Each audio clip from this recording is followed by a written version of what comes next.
last and final prophet of Allah.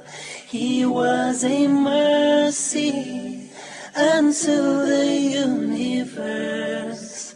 Peace and blessings be on Al-Mustafa. So he began this perfect man. Assalamu alaikum. Peace be upon you, and welcome to Hadith Principles.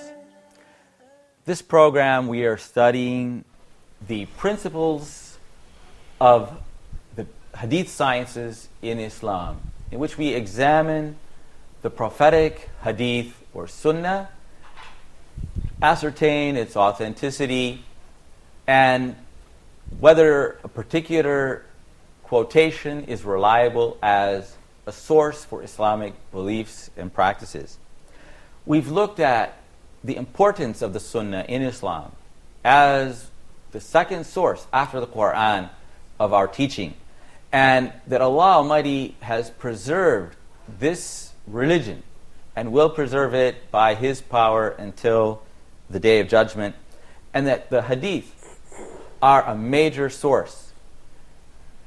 And our great scholars have devoted huge efforts over centuries in which they have devoted their lives to traveling around the world, meeting the teachers of Hadith, ascertaining their truthfulness, learning about their lives, and making sure that what they narrate is authentic and it does go back to the Prophet Muhammad, peace and blessings be upon him. If we cannot be sure of the authenticity of something which we are narrating, then we do not know whether that is actually an Islamic belief or practice or not. And so it is essential that we be confident that the Hadiths are reliable and are a source of our Islamic teaching, because the Hadiths of the Prophet Muhammad, peace and blessings be upon him, teach us how to fulfill what is commanded in the Quran.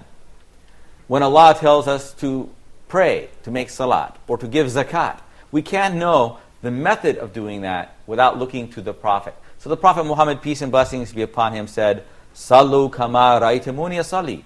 Pray the way you see me pray, and he demonstrated that to people. And those people who are his companions taught the next generation how to pray, and they learned, and so on and so on. And the same with wudu or purification, paying of charity, and many, many details of what is found in the Quran. The Prophet also, peace and blessings be upon him, taught us things that aren't actually in the Quran at all. They're not contradictory to the Quran, but they further supplement our knowledge.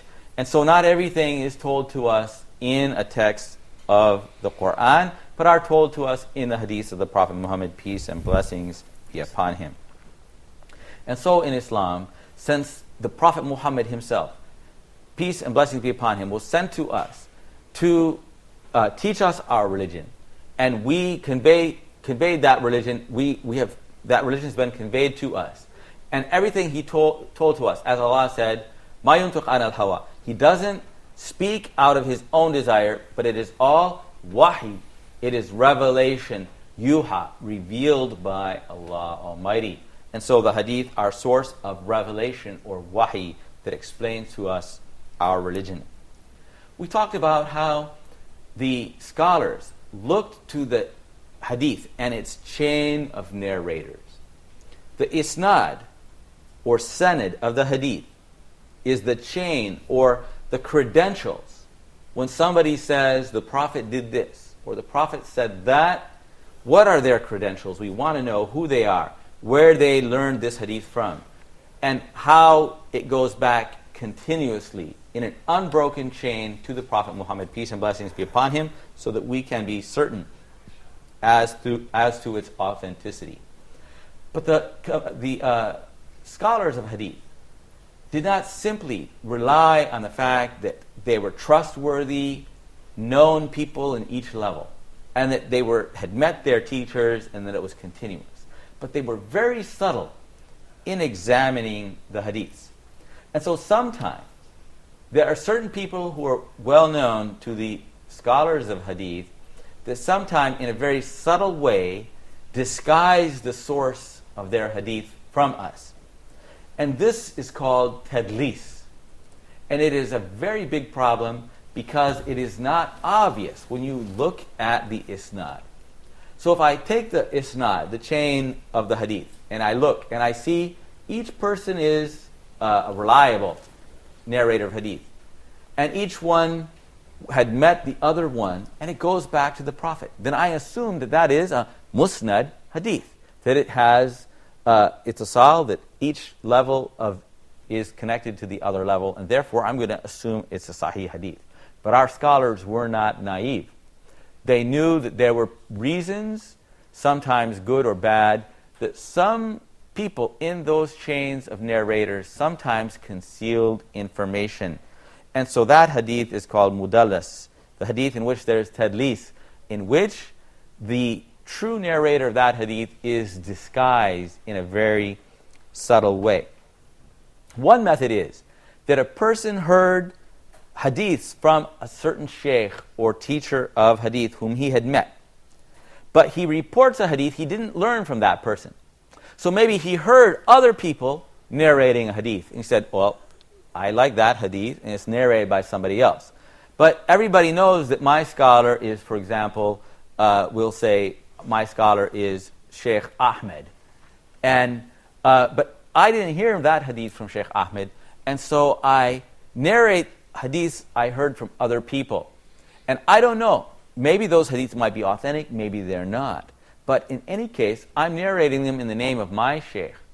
Or I'm letting people think that I narrated that from my sheikh. And so the scholars look to the wording. So you will hear sometimes they say, Sami'tu, I heard this hadith from that person, which implies it is very direct. Or Hadathtu, that person has narrated this hadith from that person in a direct way. But sometimes they say, Qala, he said that. And that could mean that he said it to me, or could mean he sent it to an intermediary. Or an. And an means on the authority of. That means the hadith comes from that person. But it doesn't necessarily mean that he heard it directly. It could be, maybe not. And so the hadith scholars look to ways that people often they say the word an or qal, that it is on the authority, or that person said, but they're saying that on purpose because they don't want to lie, but they didn't actually hear the hadith directly from their scholar. Sometimes they didn't even hear that hadith from that sheikh. It was a hadith known by other people. And so the scholars look and see that this sheikh, this teacher, had many students. None of them narrated that hadith. Only this one student did. And they found out this student has attributed other hadiths, for example, to teachers that were not his own. And that hadith was actually narrated by other well-known sheikhs, and so he could have heard it from one of those people at that time. And so they may have been da'if, they may have been weak. And so this sheikh is a very well-known, famous sheikh of high level of authenticity, but the sheikh that is narrating that hadith is not.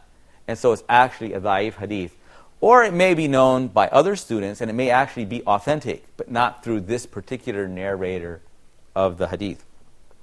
There's another thing that they do, and that is he actually heard this hadith from a scholar, but this scholar has some weakness, and so he doesn't want you to know who that scholar really is, so he gives that scholar maybe a nickname. He doesn't mention his name by which everybody distinguishes him, his exact name. And so there are many examples of that. And there's actually another place where the trustworthy sheikh, we see that each one is trustworthy, but the trustworthy sheikh had a teacher who was weak. And so he knows this hadith was narrated by other teachers who were strong, but his own teacher was weak in memory. So he knows that other people have mentioned this hadith elsewhere who were strong, but he himself didn't. So he just skipped that weak link, and he only mentioned the trustworthy link in his hadith, because he's a little bit embarrassed that his teacher was a weak narrator and was not as strong as other people. And so all of those things would render a hadith, if we don't have it from another source, it would be considered very weak. And there are so many different examples of this known to the scholars. And those people, if they are well known of practicing tadlis frequently, their hadiths are not accepted unless there's some other source for their hadith. There are some scholars who are known to have done it very rarely, maybe even only one time. And there are famous people who did that, like Zuhri, who did it and is known to have done it, but in most regards he is very trustworthy, and so scholars normally accept him. But tadlis is so important that some scholars said, Shu'bah said, tadlis is the brother of al-kadhib, of lying. And so it's the second to lying.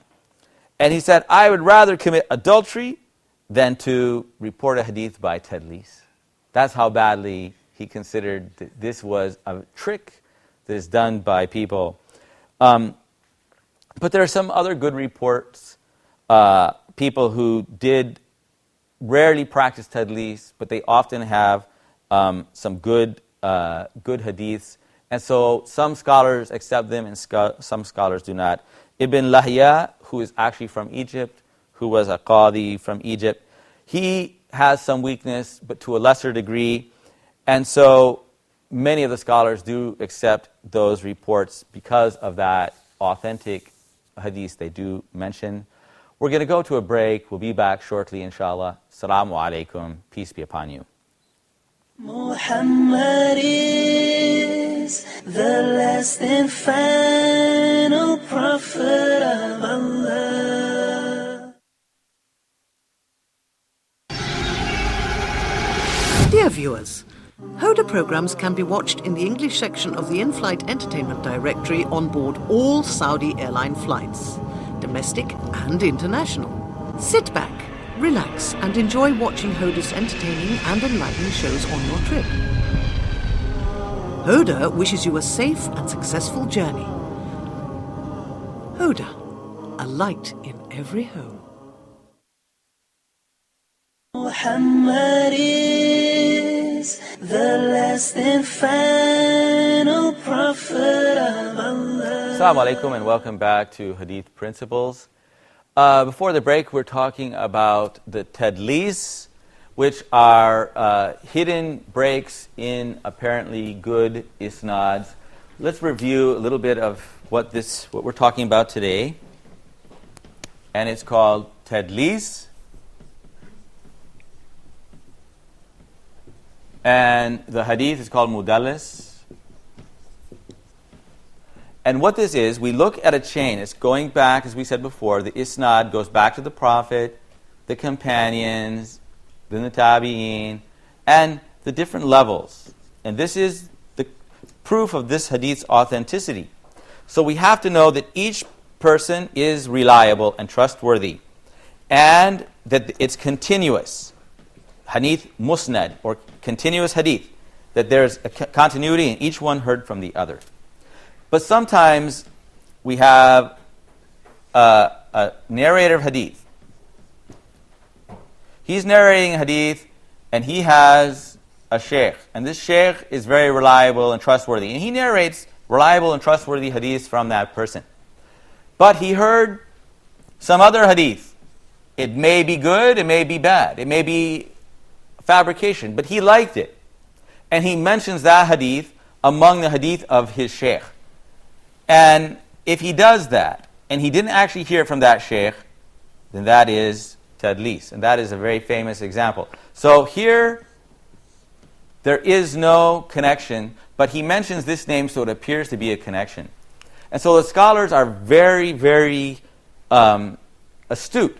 And so they gather together the different chains. So they see all the different students who narrated from this sheikh, and he did not narrate this hadith, but actually that hadith was narrated by somebody else. And so they realize this guy is practicing tadlis, so they look out for him.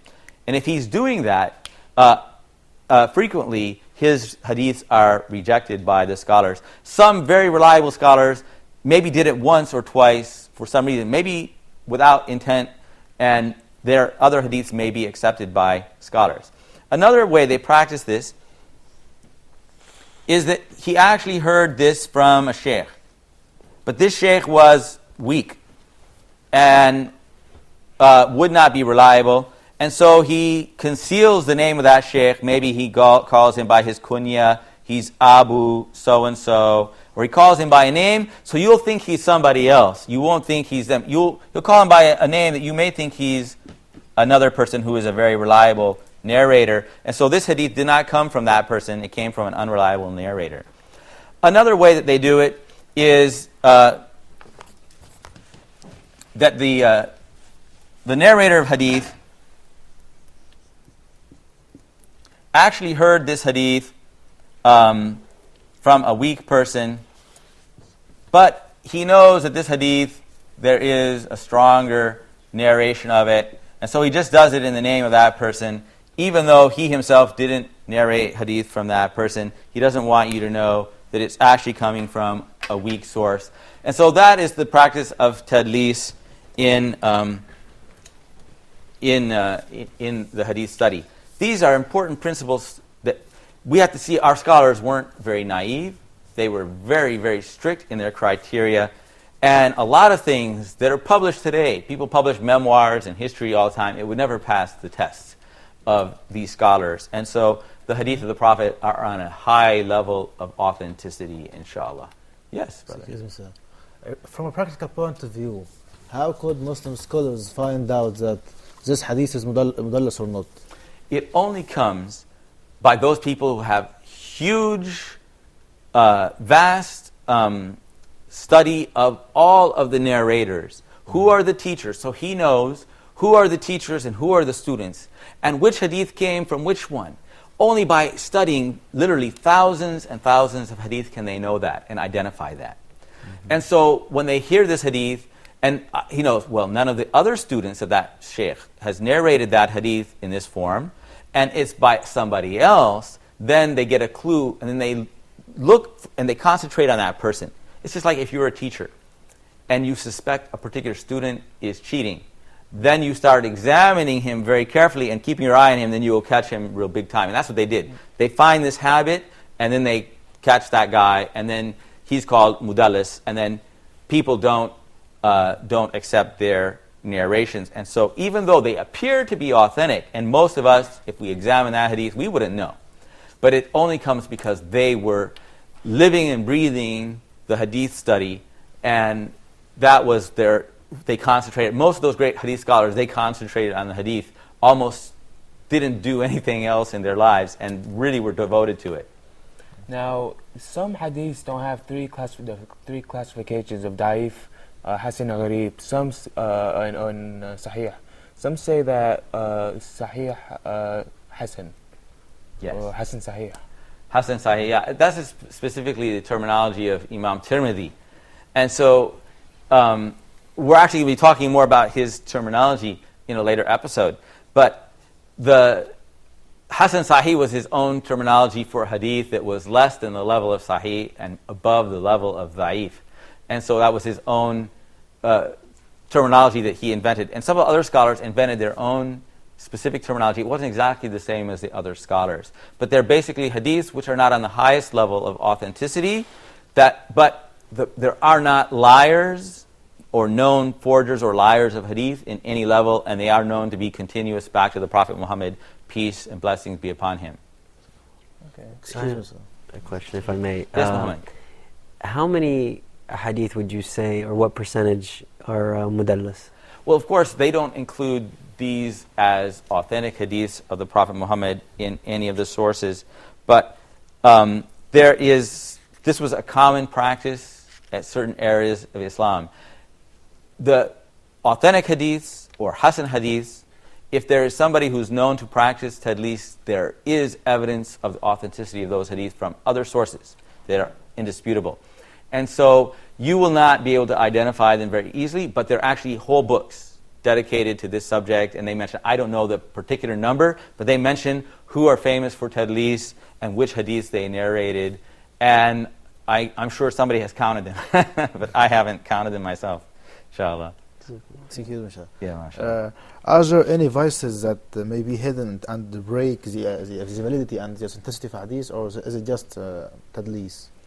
Oh, there are many more. And that's why we're having this class about the principles of hadith.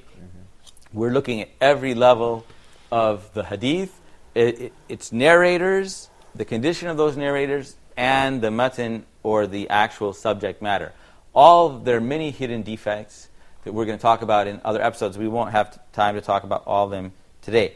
But if you take the hadith as a whole, when we talked about the idea of tawatur, which is what is known by multiple narrators on every generation, the hadith as a whole and the sunnah as a whole was narrated by thousands on every level from the time of the companions, by people of every school of thought and every madhab, even different sects, all narrated the hadith. By this we know by tawatur, by unbroken, continuous chain, that the Muslims have narrated the hadith of the Prophet, peace and blessing be upon him, in general, in every level, going back to the Prophet Muhammad ﷺ. So the hadith studies itself is indisputable. But it takes very careful study to weed out sometimes weaknesses that are found. And so they look at the particular wording. And that's where you have to see.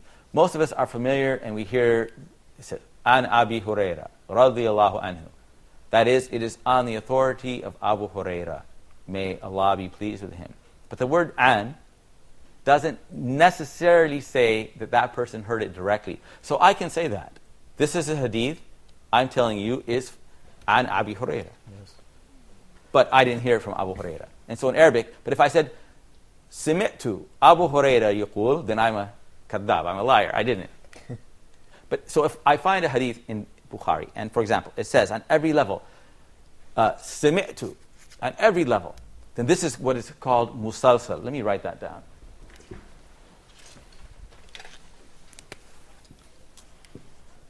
Musalsal. So the isnad, or chain, it's a chain. And so musalsal means it's a connected chain. And so in each level, this scholar said, Sami'tu, from that one. I heard from him. He heard from him. Or qala li, or akhbarani. He delivered this hadith to me, informed me of that. These are very, very direct hadith. And so the musalsal is actually the opposite of mudallas. Mudallas is the hadith with this hidden defect in its isnad, while the musalsal is indisputable. I got some more of them. Hadathana, amarani, he commanded me. Ashhadu, I testify that. Many, many examples of the language that discount any possibility that they would not be authentic hadiths of the Prophet Muhammad sallallahu alaihi wasallam. Is there any other question about this or comment about that? Inshallah. I had a question. Yeah. I was just wanting to clarify. When we say today, Abu Hurairah said such and such, that's not, we don't have to say the whole chain. It's okay for us to say... After the tadween and the tasnif, and the authors wrote all the hadiths and published them in books, then we don't, after that, have to narrate from the isnad. We narrate from the book that we read. And so, in that case, the proper thing is to say, this is a hadith in Rawahu Muslim, an Abi Huraira. So it's found in Muslim on the authority of Abu Huraira. But Muslim is, of course, giving in the book the chain. And so anybody can look it up in Muslim. So anywhere in the Islamic world, you can look up that hadith in Sahih Muslim. And so after the hadiths were recorded and published, it was no longer necessary that we would otherwise our chains of narrator would have hundreds of people in them. It'd be extremely long. And so this should give us more confidence in our study of hadith. May Allah Almighty guide us to the correct understanding of Islam through the Quran and Sunnah. Barakallahu feekum, wassalamu alaikum wa rahmatullah. is the last and final prophet of Allah. He was a mercy unto the universe. Peace and blessings be on Al-Mustafa. So he began this perfect man, sending his word across the land, leading only by his sunnah and the Quran, the word of Allah. He brought the answer to this cruel world, our beloved Prophet Muhammad.